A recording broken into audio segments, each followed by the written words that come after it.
సంఘాలు జ్ఞాపకం చేసుకోండి ప్రభా. ఇగో సంఘాల్లో ఉన్నటువంటి నాయన మా యవన బిడ్డలు జ్ఞాపకం చేసుకోండి ప్రభా.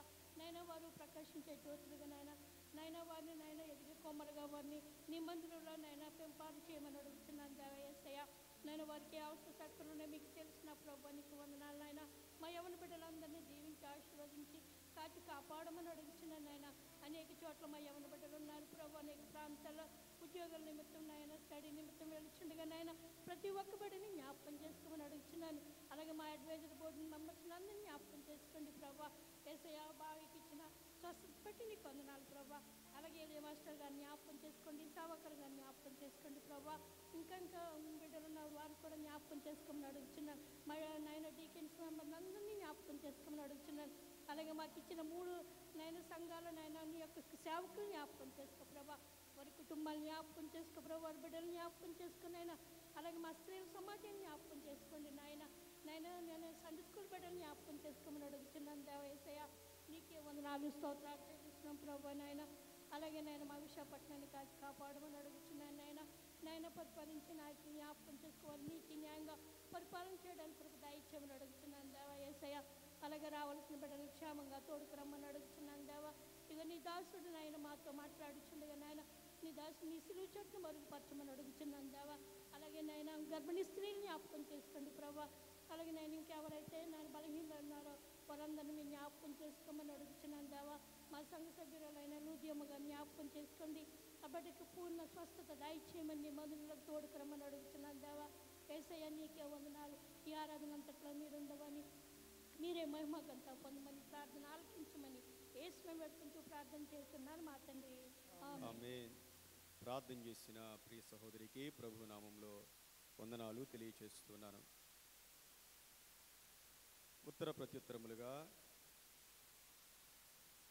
కీర్తనలు 42వ కీర్తన చదువుకుందాం. 42వ కీర్తన.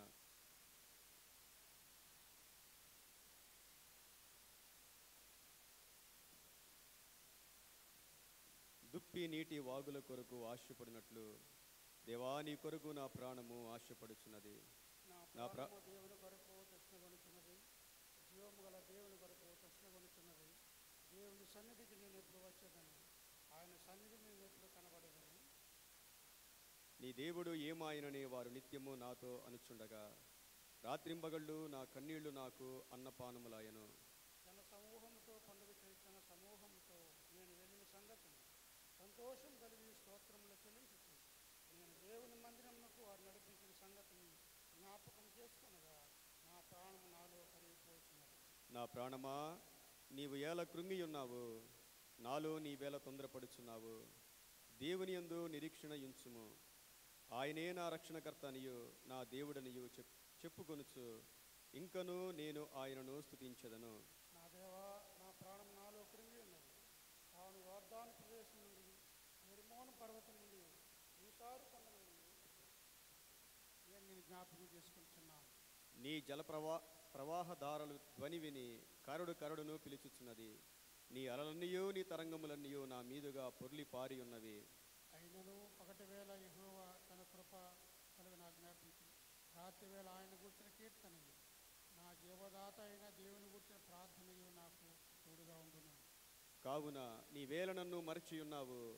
శత్రు బాధ చేత నేను దుఃఖాక్రాంతుడనై సంచరించవలసి వచ్చినేమి అని నా ఆశ్రయదుర్గమైన నా దేవునితో నేను మనవి చేయుచున్నాను. ఈ దేవుడు ఏమాయని నా శత్రులు దినమెల్లాడుతున్నారు. వారు తమ దోషముల చేత నా ఎముకలు వెలుచుతున్నారు. నా ప్రాణమా నీవేళ కృంగి ఉన్నావు, నాలో నీవేళ తొందరపడుచున్నావు. దేవుని యందు నిరీక్షణ ఉంచుము. ఆయనే నా రక్షణకర్త, నా దేవుడు, ఇంకనూ నేను ఆయనను స్తుతించెదను.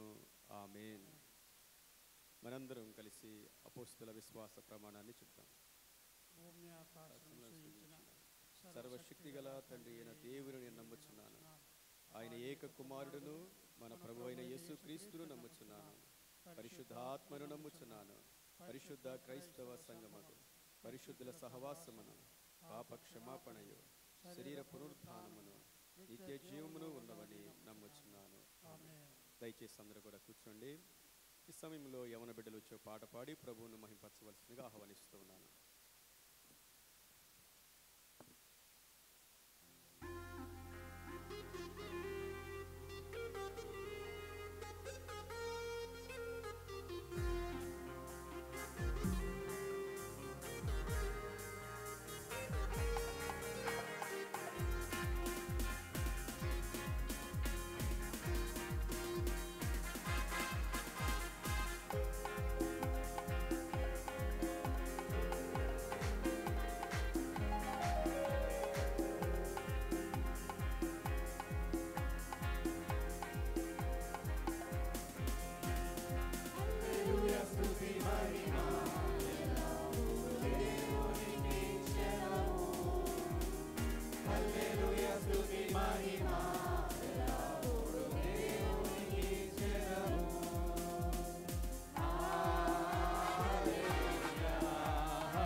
స్తుతించెదము.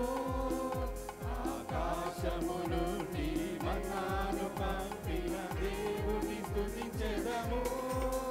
కొండ నుండి మధుర జలమును పంపిన ఆ యెహోవాను స్తుతించెదము. కొండ నుండి మధుర జలమును పంపిన ఆ యెహోవాను స్తుతించెదము. హల్లెలూయా స్తుతి మహిమ ఎల్లప్పుడూ దేవునికి ఇచ్చెదము. హల్లెలూయా స్తుతి మహిమ ఎల్లప్పుడూ దేవునికి ఇచ్చెదము.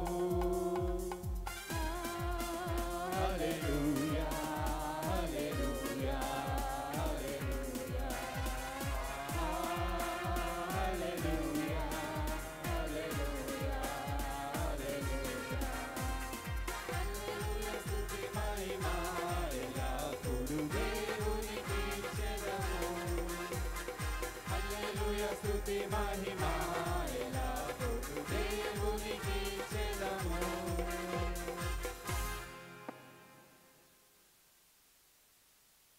దేవునికి మహిమ కలుగును గాక.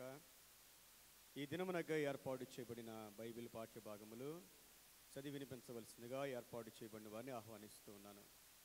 పాత నిబంధన గ్రంథం నుండి ఆది కాండము 2వ అధ్యాయము 15వ వచనం నుండి 17వ వచనం వరకు. ఆది కాండము 2వ అధ్యాయము 15వ వచనం నుండి 17వ వచనం వరకు. అలాగే నూతన నిబంధన నుండి అపోస్తుడైన పౌలు గారు ఎఫెసీయులకు రాసిన పత్రిక 1వ అధ్యాయము 3వ వచనం నుండి 6వ వచనం వరకు. అపోస్తుడైన పౌలు గారు ఎఫెసీయులకు రాసిన పత్రిక 1వ అధ్యాయము 3వ వచనం నుండి 6వ వచనం వరకు.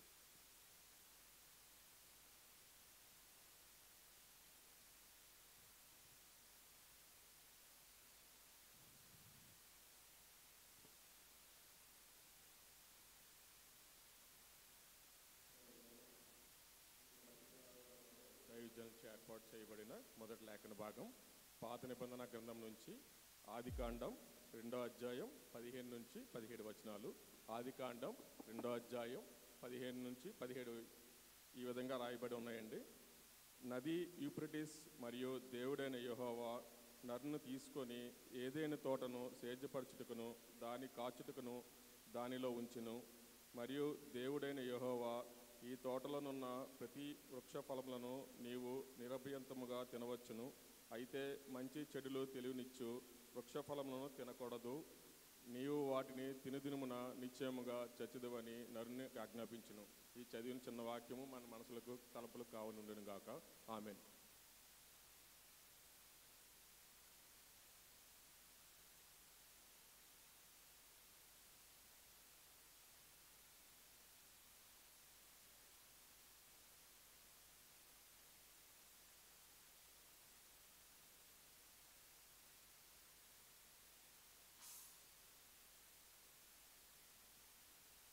రెండవ పాఠ్యభాగంగా అపోస్తులైన పౌలు గారు ఎఫెసీయులకు రాసిన పత్రిక 1వ అధ్యాయము 3వ వచనం నుంచి 6వ వచనం వరకు చదువుకుందామండి.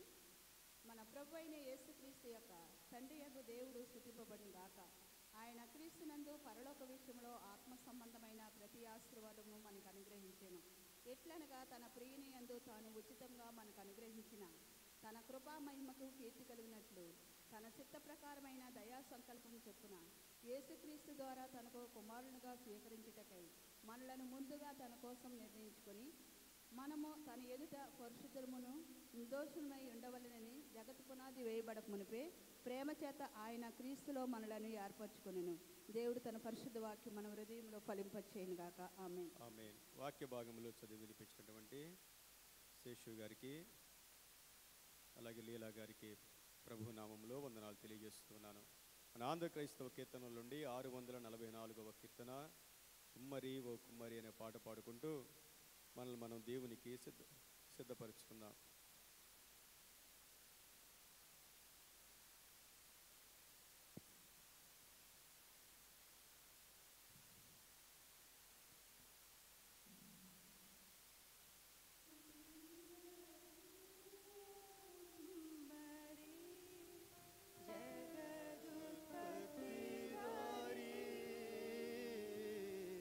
జీగట మన్నైన నా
తోడు కాయుమయా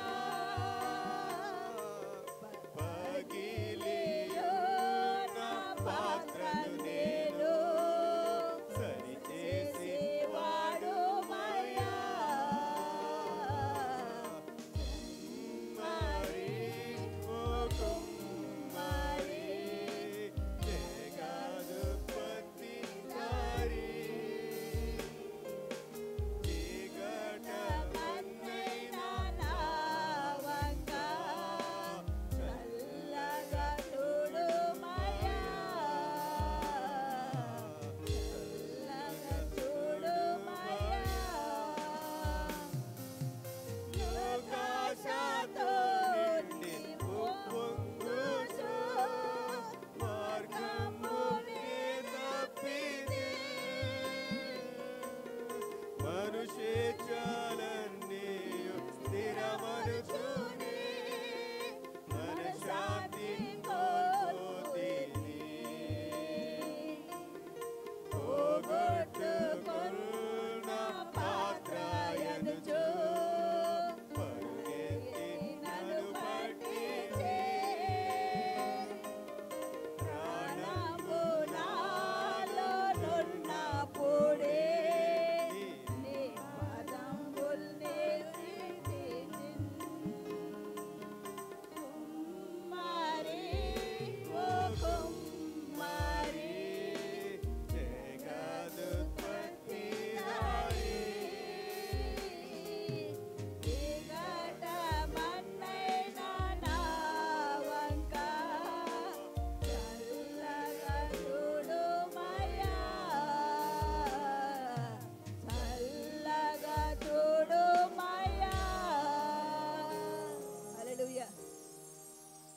ఈ సమయంలో యవన బిడ్డలు మన ఆరాధనలో నడిపిస్తారు. మనందరం కూడా మన దేవుణ్ణి ఆత్మతోనూ సత్యముతోనూ ఆరాధిద్దాం.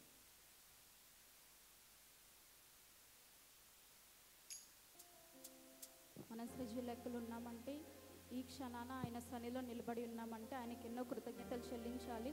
ప్రతి ఒక్కరం ఆయన హల్లెలూయా చెప్దా అండి. దేనికి స్తోత్రం, హల్లెలూయా హల్లెలూయా. మరి క్షణాన్ని నిలబడి ఉన్నామంటే ఆయన మన పట్ల చూపించిన ప్రేమ అండి. మనం ఆయన ప్రేమను ఎన్నిసార్లు జ్ఞాపకం చేసుకున్నా తక్కువే అండి.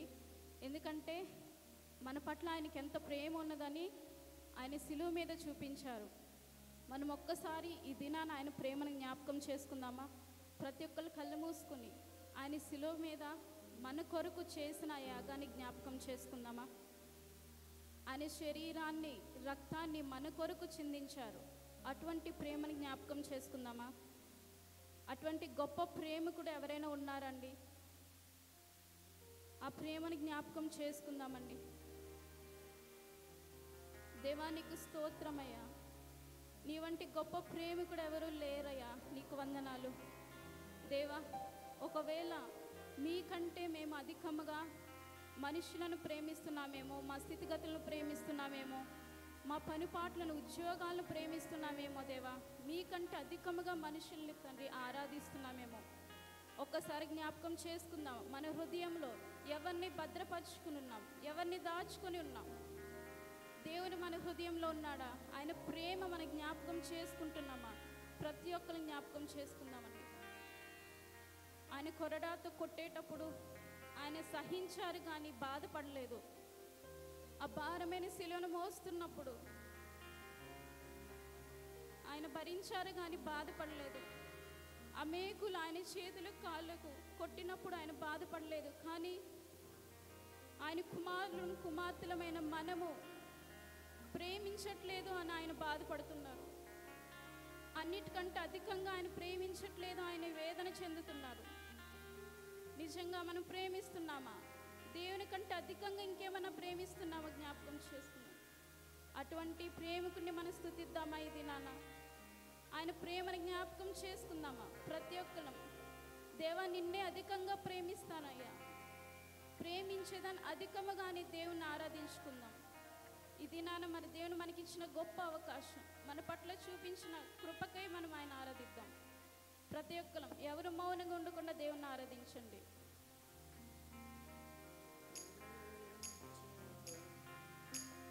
అధికముగా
బలముగా ఆరాధించు ఆశక్తితో.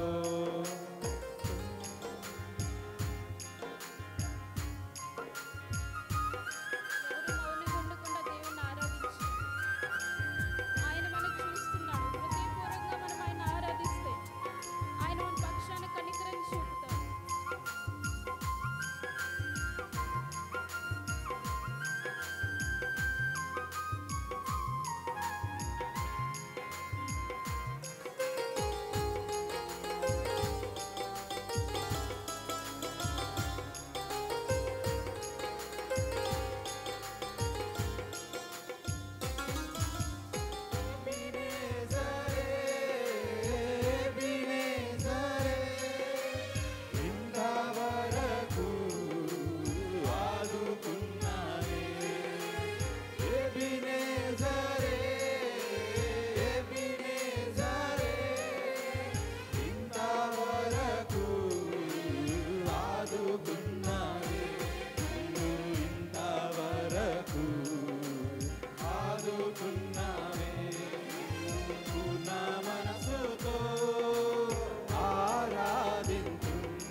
స్వస్థపరిచావే వందనమయ్యా.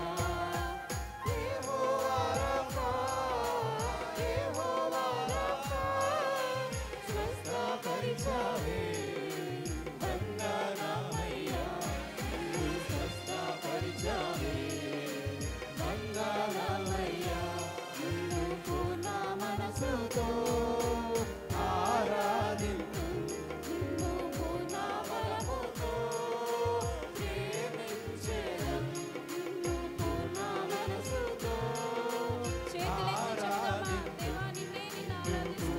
బలముతో ప్రేమించేదను. ఆరాధన ఆరాధన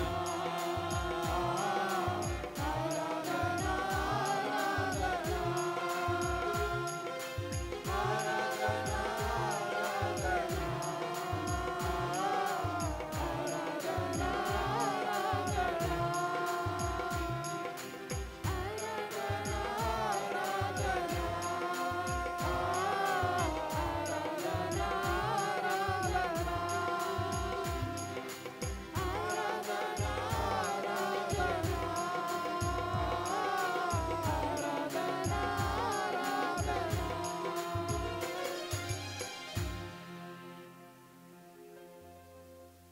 పరమ తండ్రి, నిన్నధికంగా ప్రేమిస్తూ ఉన్నాము నాయనా. మీరు మీ ఆత్మను మాలో ఉంచుట ద్వారా, మీరు మా కోసం ప్రాణం పెట్టుట ద్వారా ఈ లోకంలో ఎవ్వరి చూపలేనంత ప్రేమ మా పట్ల మీరు చూపించారు గనుక మేము కూడా మిమ్మల్ని ప్రేమిస్తూ ఉన్నాం ప్రభా. తండ్రి, లోకమునైనను లోకములో ఉన్న వాటినైనను ప్రేమించక మా దేవుడమైన నిన్ను మాత్రమే ప్రేమించగలిగే కృపను మందరికీ దయచేయమని ప్రార్థన చేస్తూ ఉన్నాము నాయనా. మీకు మాకు అడ్డుగోడలుగా ఏది ఉండకూడదు నాయనా. ప్రతి అడ్డుగోడను మీరు పడగొట్టండి నా ప్రభువా. అధికంగా నిన్ను ప్రేమించగలుగుటకు ఏడంతల ఆత్మతో మమ్మల్ని నింపమని ప్రార్థన చేస్తా ఉన్నాం ప్రభు.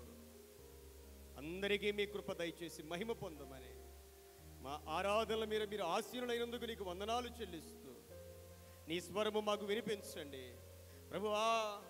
మాకు ఏ వాక్యము అవసరమో ఆ మాట మాకు అందించమని ప్రార్థన చేస్తున్నాం ప్రభువా. నీ చిత్తము మా జీవితంలో నెరవేరును కాక, నీ వాక్యము వెల్లడి ఒకటి తోడనే వెలుగు కలుగునన్నావు నైనా. మా జీవితాలు వెలుగుతో నింపబడాలి, మా కుటుంబాలు వెలుగుతో నింపబడాలి. సమృద్ధి కృప, సమృద్ధి జీవం మాకు దయచేయమని యేసుక్రీస్తు వారి నామములో వేడుకను ప్రార్థిస్తూ ఉన్నాము తండ్రి.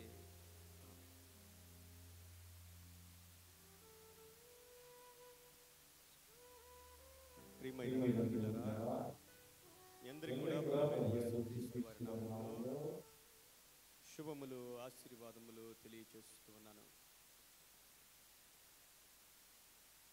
మన యొక్క ఎగ్జిక్యూటివ్ వారందరికీ, అడ్వైజరీ వారందరికీ కూడా పేరు పేరున వందనాలు తెలియచేస్తూ, పరిశుద్ధ గ్రంథంలో నుండి అపోస్తులైన పౌలు గారు ఎఫెసీయులకు రాసిన పత్రిక 1వ అధ్యాయంలో నుండి 3వ వచనం నుండి చదువుదాం. ఎఫెసీయులకు రాసిన పత్రిక 1వ అధ్యాయము 3వ వచనంలో, మన ప్రభువైన యేసుక్రీస్తు యొక్క తండ్రియగు దేవుడు స్తుతింపబడునుగాక. ఆయన క్రీస్తునందు పరలోక విషయములలో ఆత్మ సంబంధమైన ప్రతి ఆశీర్వాదమును మనకు అనుగ్రహించెను.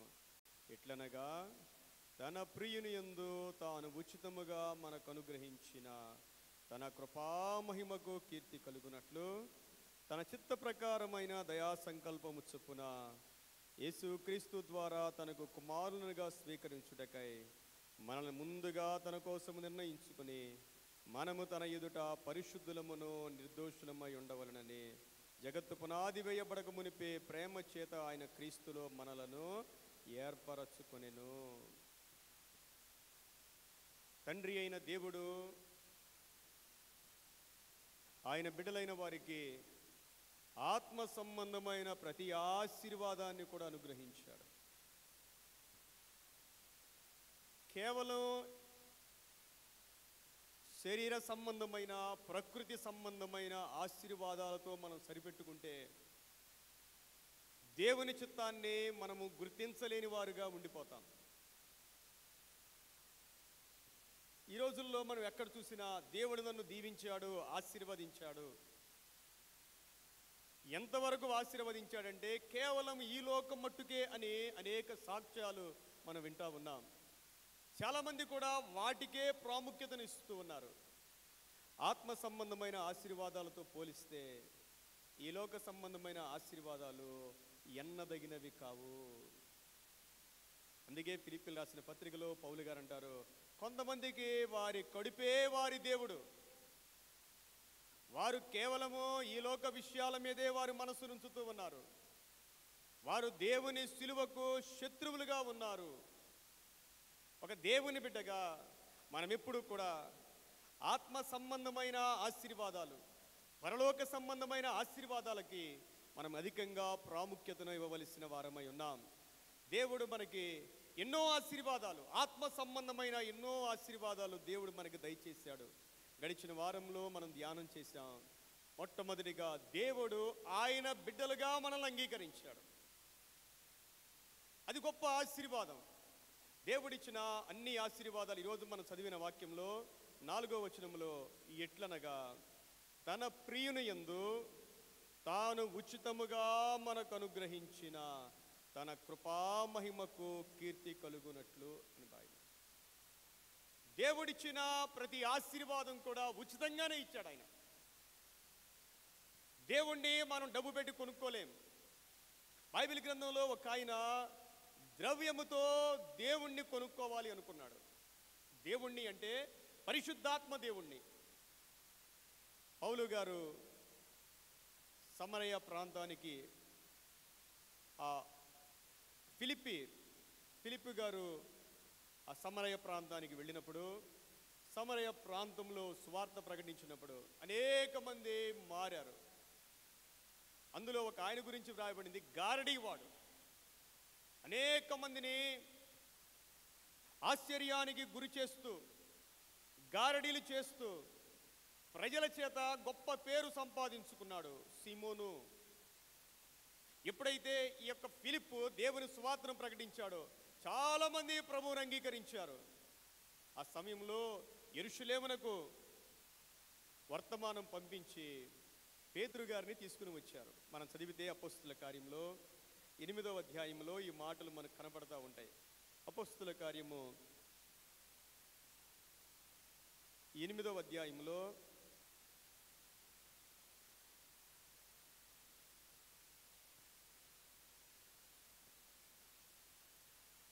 9వ వచనంలో, సీమోనను ఒక మనుష్యుడు లోగడ పట్టణములో గారడీ చేయిచు తానెవడో ఒక గొప్పవాడనని చెప్పుకొనుచు సమరయ జనులను విభ్రాంతి పరచుచుండెను. కొద్దివారు మొదలుకొని గొప్పవాని మట్టుకు అందరూ దేవుని మహాశక్తి అనబడినవాడు ఇతడే అని చెప్పుకొనుచు అతనిని లక్ష్య పెట్టిరి. అతడు బహుకాలము గారడీలు చేయుచు వారిని విభ్రాంతి పరిచినందున వారు అతని లక్ష్య పెట్టిరి. అయితే ఫిలిప్పు దేవుని రాజ్యమును గూర్చియు యేసుక్రీస్తు నామమును గూర్చియు సువార్త ప్రకటించుచుండగా వారు అతనిని నమ్మి పురుషులను స్త్రీలను బాప్తిస్మము పొందిరి. అప్పుడు సీమోను కూడా నమ్మి బాప్తిస్మం పొంది ఫిలిప్పును ఎడబాయకుండి సూచక్రియలను గొప్ప అద్భుతములు జరుగుట చూచి విభ్రాంతి నొందెను. ఈ ఫిలిప్పు కూడా ప్రభువారిని అంగీకరించాడు, బాప్తిస్మము పొందాడు. పరిశుద్ధాత్మ దేవుని ద్వారా అనేకమైన అద్భుతాలు జరుగుతూ ఉంటే ఈ ఫిలిప్పు కూడా విస్మయానికి గురయ్యాడు. ఆ సమయంలో వాళ్ళు ఏం చేశారంటే 14వ వచనంలో, సమరయ వారు దేవుని వాక్యం అంగీకరించారని యెరూషలేములోని అపోస్తలులు విని పేతురును యోహానును వారి యొద్దకు పంపిరి. వీరు వచ్చి వారి పరిశుద్ధాత్మను పొందవలని వారి కొరకు ప్రార్థన చేసిరి. పరిశుద్ధాత్మ పొందాలి అని పేతురు యోహాను వచ్చి వారి కోసం ప్రార్థన చేసి వారి మీద చేతులుంచగా, ఫిలిప్పే చేయొచ్చు కదా. చాలామందికి తెలియని విషయం ఏంటంటే మనలో ఎంత దేవుని అభిషేకం ఉన్నదో మనకు తెలియదు. దేవుడు ఒక్కొక్క సేవకునికి ఆ పిలుపును బట్టి, ఏర్పాటును బట్టి, దేవుడు ఎన్నుకున్న విధానాన్ని బట్టి, ఆ సమర్పణను బట్టి ఒక్కొక్కరికి ఒక్కొక్క విధమైన అభిషేకాన్ని ఇస్తాడు. అది తెలుసుకోవాలి. అది తెలియకపోతే మనం చాలా నష్టపోతాం. ఫిలిప్పు కూడా సువార్తను ప్రకటించాడు. ఫిలిప్పు ద్వారా కూడా అద్భుతాలు జరిగాయి.